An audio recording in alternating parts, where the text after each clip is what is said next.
Seguimos aquí en La Vida en HD, doctor Cobo. Hoy tenemos un tema muy interesante, Claro, muy en los últimos tiempos muy hablado, muy criticado, pero criticado porque la gente tiene duda, se hace preguntas sobre la ley Mordaza, quien estará hablando, tocando unos tips nacionales, pero también internacional el licenciado Santiago Valverde. ¿Cómo está usted, Santiago, en esta tarde? gracias a Dios bien. ¿Está Bueno, bien? sí, gracias a ustedes por invitarme de nuevo. Siempre, siempre, Y claro a que sí. usted siempre por acudir, para aclarar, para orientar a la gente, porque cuando se crea una ley, a veces aquí somos la prensa muy amarillista.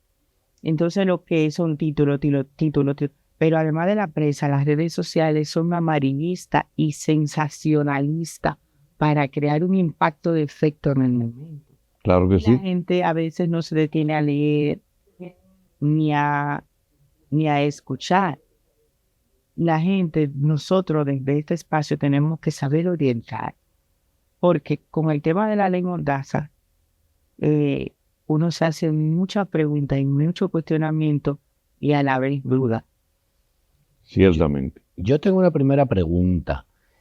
¿Es cierto que entra en vigor desde agosto o en agosto es que van a ver si aprueban definitivamente? ¿Cómo es la cosa? Bueno, Eh, de acuerdo a lo que yo sé. Exacto. Claro, lógico. Esto está todavía en curso, porque si ustedes recuerdan, el 2024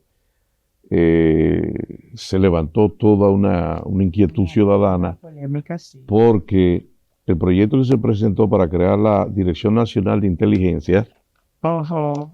en el artículo 11 específicamente, mandaba que cualquier persona que tuviera información que al Estado o a la Dirección Nacional de Inteligencia le interesara por el asunto aquel de la seguridad nacional tenía que entregarla, lo cual afecta el desenvolvimiento o la actividad periodística porque te podrían pedir, como ha ocurrido en otros países, incluso hay películas sobre eso, gente que te pide que revele tus fuentes. Ajá. Entonces, las fuentes periodísticas deben estar cubiertas por una especie Siempre de, se deben de proteger. claro, porque eso es uno de los principios básicos del periodismo, proteger las fuentes, de dónde me llega esta información. Lo contrario sería atentar incluso hasta contra la vida de quien te sirve la información, porque si esa información es relevante, implica incluso a políticos, grandes empresarios, militares, la vida de esa fuente corre riesgo. Entonces ese artículo 11 atentaba específicamente contra la seguridad de quien daba la información, por ejemplo, a los periodistas, pero además podía ser extensible a otras cosas, porque, por ejemplo, la, si la Dirección Nacional de Inteligencia te pedía información empresarial sobre un negocio determinado, aumentando, o sobre una tecnología determinada, que había un asunto de seguridad nacional. ¿Quién determina lo que es la seguridad nacional, por ejemplo? Por más que haya política Pero ellos pública lo saben, y cosas que definen y leyes que definen eso, pero el diablo está en los detalles. Tú puedes decirme que es un problema de seguridad nacional, pero ¿cuál es seguridad nacional? No lo puedo revelar.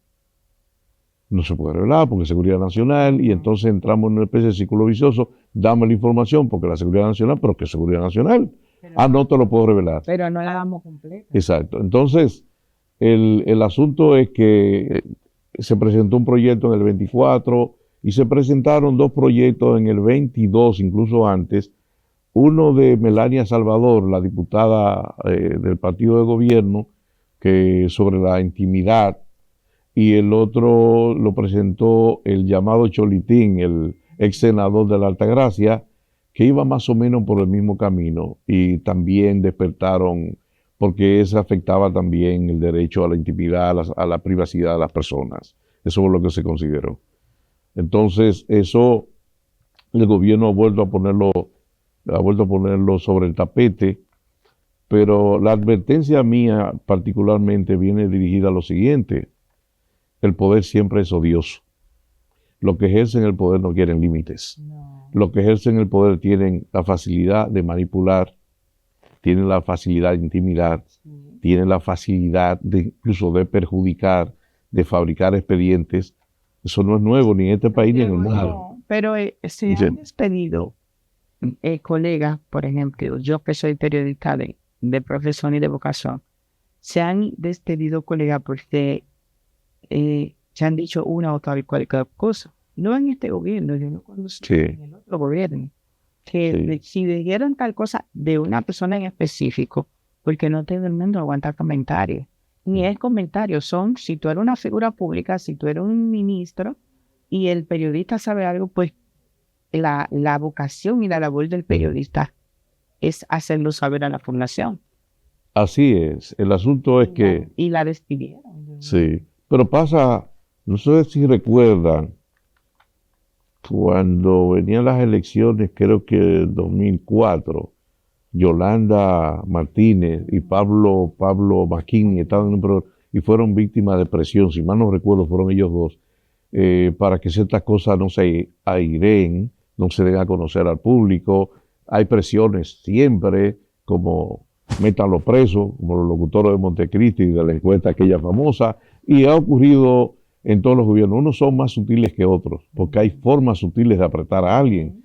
Por ejemplo, darte 3 o 4 anuncios que sustentan en gran medida tu programa, y el día que dice lo que no le conviene, Se la retiran. te las retiran.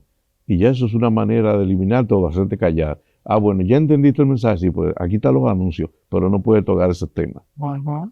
O no Siempre puedes ha hablar sido más de así. Siempre ha sido así, sí. Así Toda la mismo, vida así Hay unos más sutiles que otros, de verdad. Hay gente muy que entiende la complejidad del asunto, porque hay un personaje político dominicano al que le han tirado con todo y le han difamado, le han injuriado, y eso le resbala porque tiene razón en una cosa.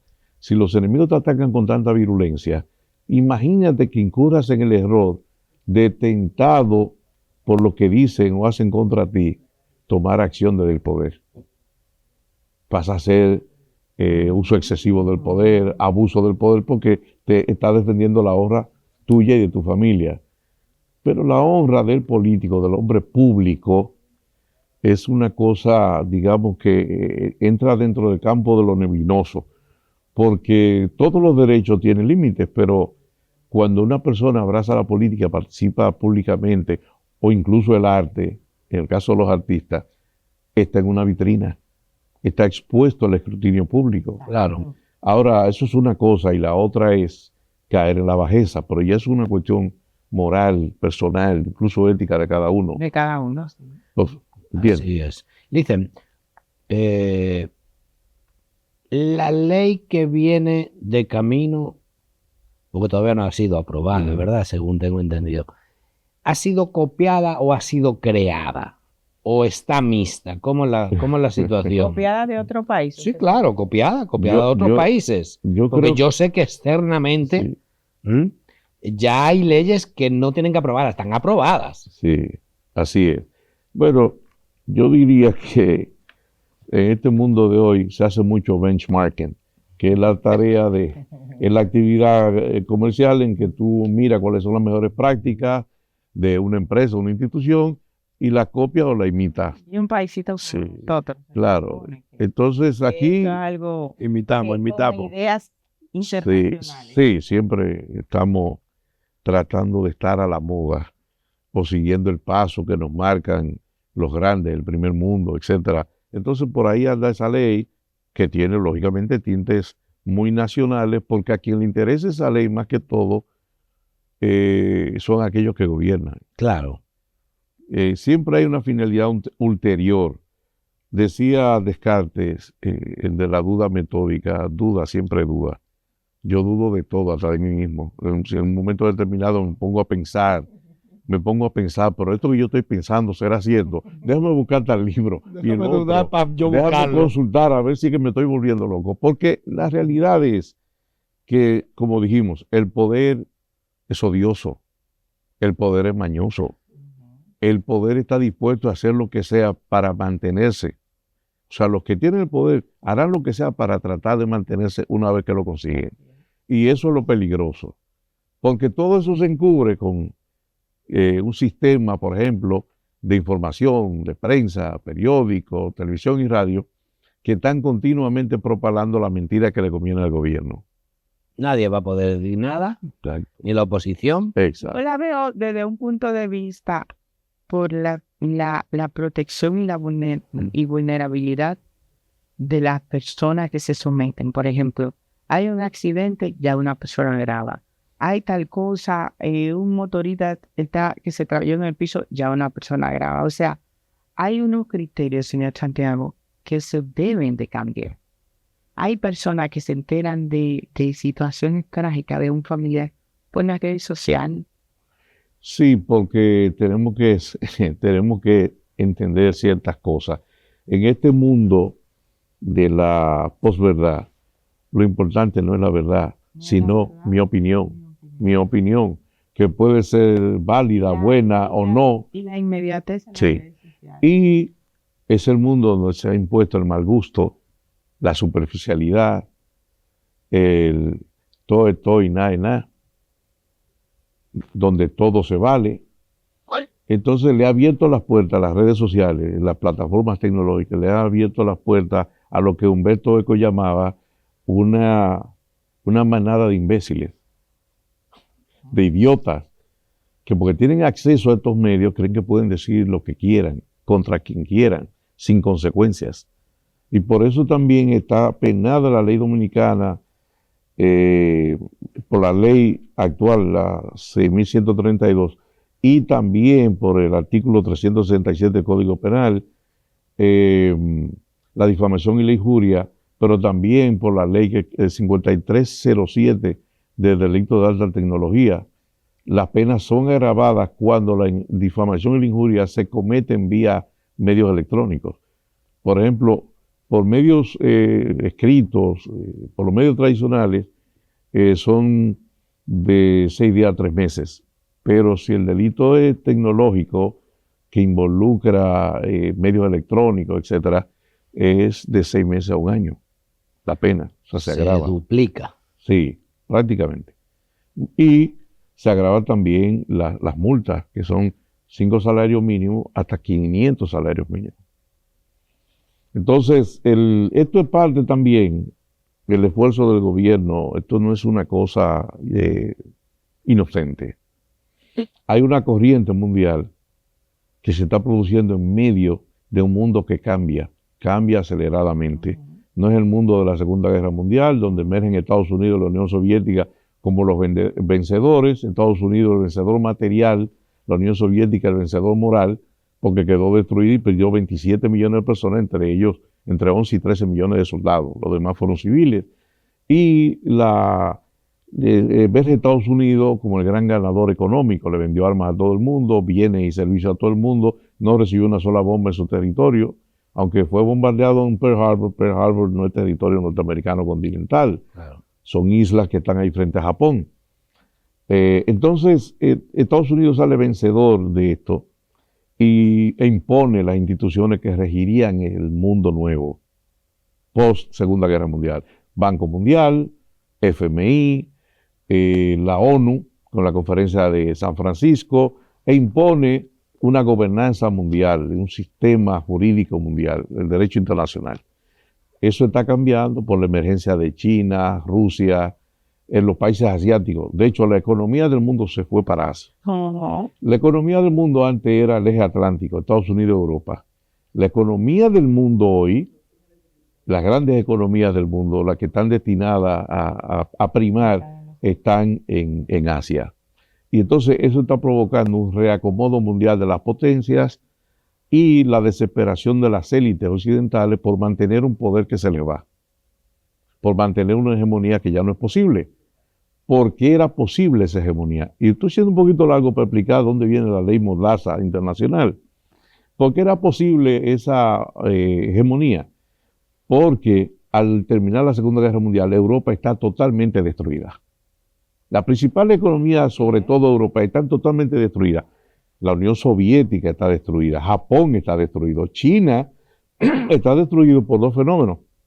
La guerra contra Japón, el invasor que invadió a China en 1935, que coincide con la guerra interna, la guerra civil entre los comunistas y Chiang Kai-shek y los nacionalistas.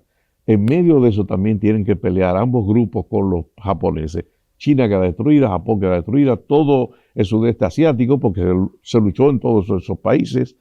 Entonces, ¿quién queda como la única economía indemne, la única sociedad que no sufrió casi nada y que tuvo muy pocas bajas? Estados Unidos. ¿Quién se enriquece en ese proceso? Estados Unidos. ¿Quién está en posición de imponer a los demás? Estados Unidos. ¿Quién deja bases militares en Europa por todas partes? Estados Unidos. Entonces, ¿ese es el mundo que tenemos hoy? No, no. La China pobre, que sale de la Segunda Guerra Mundial con la victoria en el 47 del Partido Comunista Chino, esa China miserable, destruida por la guerra del opio, es el país más pujante del mundo hoy, más avanzado del mundo. Y Singapur, China, India, que está destinada a ser la segunda economía del mundo, según el FMI en pocos años, Indonesia, que sería la cuarta economía del mundo, Rusia, que estaría también ahí, cuarta o quinta, y de Europa solamente se conservaría como una de las primeras 10, posiblemente Alemania, y del resto del mundo solo Japón, entre las primeras 10. Todas las demás serán asiáticas. Entonces, ¿qué es lo que está ocurriendo? En este enfrentamiento, los Estados Unidos deciden destruir el sistema que les sirvió de base. La ONU, toda esta gobernanza y esta gobernabilidad basada en estas reglas ya no le es conveniente, porque para hacer lo que hay que hacer, para enfrentar a China y sus aliados, hay que aplicar medidas violentas y fuera del derecho internacional. Hay que invadir países, tomar prisioneros a presidentes de países soberanos, matar líderes mundiales, todo lo que haya que hacer para tratar de salvar esa hegemonía que ya se perdió, o tratar de volver a ella. Entonces, han pasado la fase, Ursula von der Leyen, o von der Leyen, como dice el profesor Gatón, se destapa el otro día diciendo que hay que aprobar una ley que castigue la información falsa. Eso es censura. Claro. ¿Quién determina? Entonces, muy bien, ya aprobamos esa ley. Crearán un organismo y un mecanismo para decidir en un mundo donde se sirven millones de informaciones por minuto en diferentes partes del mundo sobre muchísimas cosas. ¿Quién va a determinar lo que es información falsa y lo que no? ¿Y por qué? ¿Quién lo va a determinar? Entonces, ¿qué es lo que está ocurriendo? En Alemania, ya hoy, en Inglaterra, usted no puede hablar en contra del genocidio en Gaza, no puede hablar en contra de la invasión israelí en el Líbano, no puede hablar de esos temas que resultan incómodos porque puede ir preso.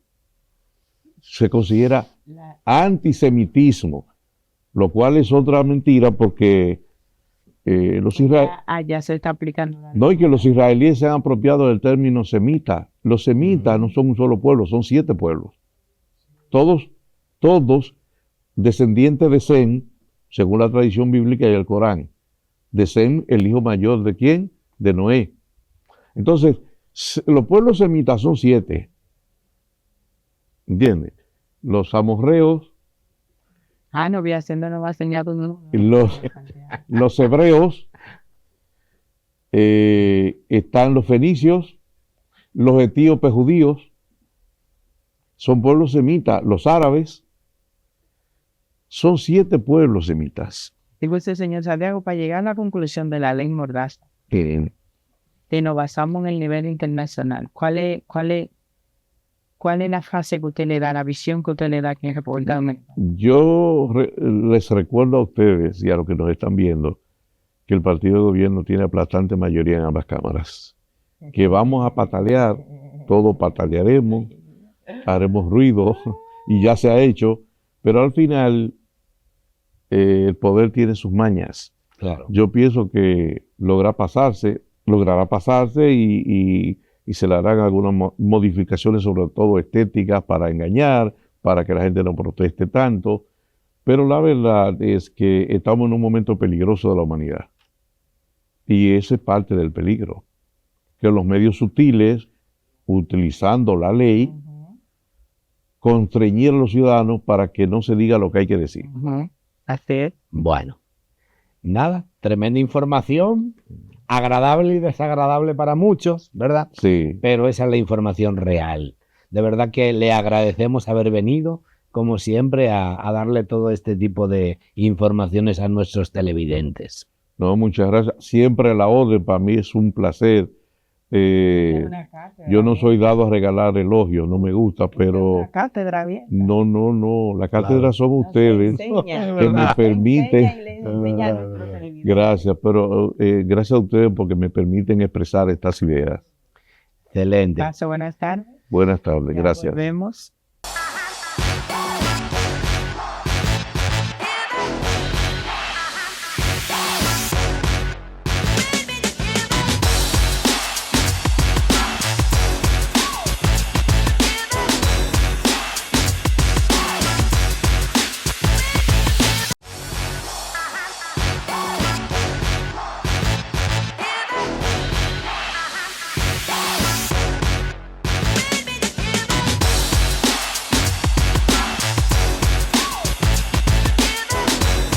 Y de la piel, tu solución está en Goda. En el grupo odontológico Doctora Levante, la odontología y la estética van de la mano. Una larga hoja de servicios desde el 1994. La eficiencia y el buen trato es nuestra mejor carta de recomendación. En Santo Domingo, calle Correy Cidrón 258, esquina Elvira de Mendoza. Información en nuestras redes sociales. Goda Clinic, teléfono 809-688-3151. En Goda trabajamos con amor para devolver sonrisas y esperanzas. Arturos Goma, ahí en la calle Experimental número 3. Ellos son especializados en maquinaria pesada, pero no todos tienen la maquinaria para poder trabajar maquinaria pesada. Arturos Goma, ahí en la calle Experimental número 3.